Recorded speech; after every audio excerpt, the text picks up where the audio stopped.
All right, everyone. Tommy Robinson over in, the happy land of England, the dystopian Orwellian nightmare that it is planning to appeal his jail sentence. Of course, too long didn't read version here. Tommy Robinson was recording outside of a grooming gang trial and then got, hauled in by the bobbies, and a judge put him in jail for 13 months for violating the conditions of his former suspended sentence for conducting journalism, basically. Seems like conducting journalism gets you in a lot of trouble over in the UK unless you're part of the establishment. I wonder why that could possibly be. When a government is telling you that certain opinions are too taboo to express to others, it becomes a problem. It's a symbol, it's a symptom that there's a larger problem within your society. When there are certain things you're simply not supposed to discuss, that's dystopian. It shouldn't be happening. When that does happen, it should be a warning bell to people that things have gone terribly wrong. The English people appear to be largely deep asleep about it. And I see a lot of English people are very happy right now because Sadiq Khan apparently plans to fly a big Trump baby balloon above or near Parliament during Trump's official state visit. It's like, and by the way, I don't have a problem with that. You have every right to protest the fact that he's coming there. I find it funny. It's a juvenile thing, and that balloon may very well end up getting blown out of the sky. It's definitely going to be a target, I would assume, considering the chatter you see online about it. But as far as Tommy Robinson goes, I think he should appeal his sentence. But it's not so clear that he can actually successfully do so. He probably will stay in jail for the entire 13 months. It's a sort of a way to try to silence legitimate, independent journalism, I think, in the UK. It goes beyond Tommy Robinson as an individual. You don't have to like his views. Like, he has got an acerbic view of the Islamic religion, and I know that's an unpopular view, especially within the UK. He was the founder of the English Defence League, although I think he left for ideological reasons, if I remember correctly. So you don't have to necessarily side with him on any ideological issue so much as, hey, he still should have the right to conduct journalism. I am sorry, but I don't think, from this side of the pond, here's the thing, when you're talking to someone from England, they're like, well, he violated the conditions of his suspended sentence. Yes, but it shouldn't have been considered a violation.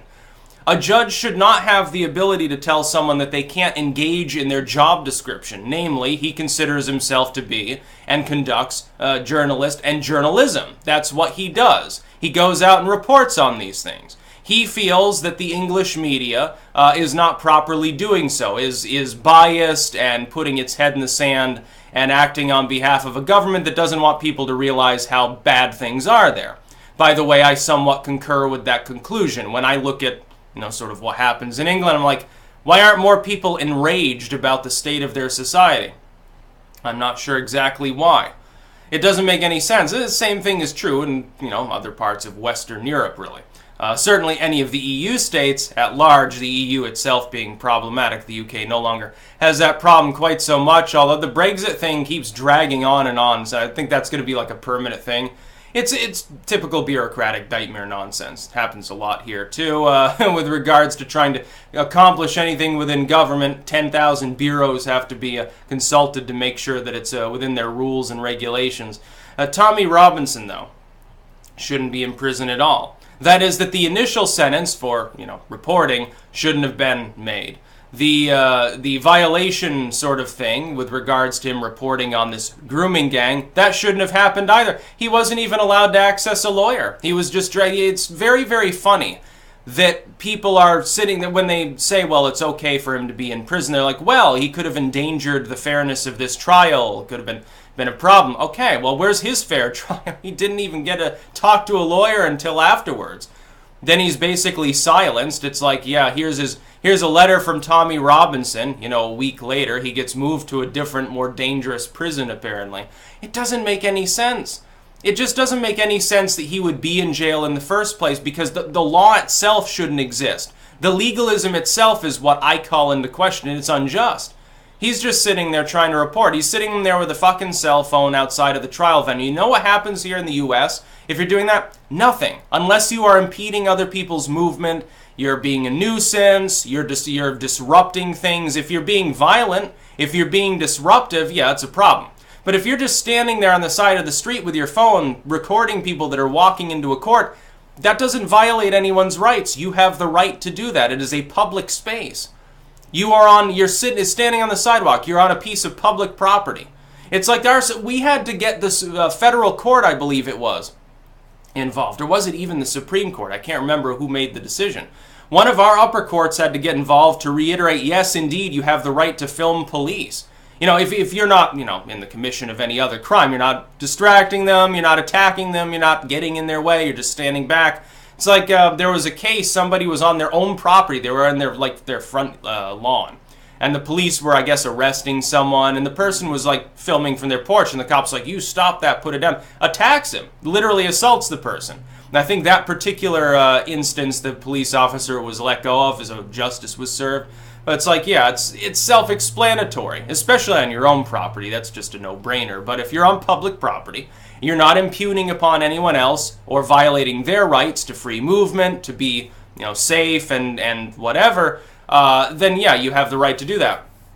It's like when Loomer there was in the halls of Congress recording Maxine Waters, and Maxine Waters was like, oh, I'm not talking to you. Yeah, she can walk away and Loomer can continue recording, and Maxine Waters technically assaulted her. But it's frivolous, and it's not going to actually get prosecuted because no serious judge is going to award you money based on the fact that someone hit you on the head with a piece of paper. That's ridiculous. It's more ridiculous than Maxine Waters, and that's going some. But I understand why the claim was made. It was to get attention to Maxine Waters being crazy. With Tommy Robinson, though, ideologically you can oppose him all you want, but you should still support his right to report. Journalism isn't just for the crowd of people that are hired by $1 million or $1 billion corporations.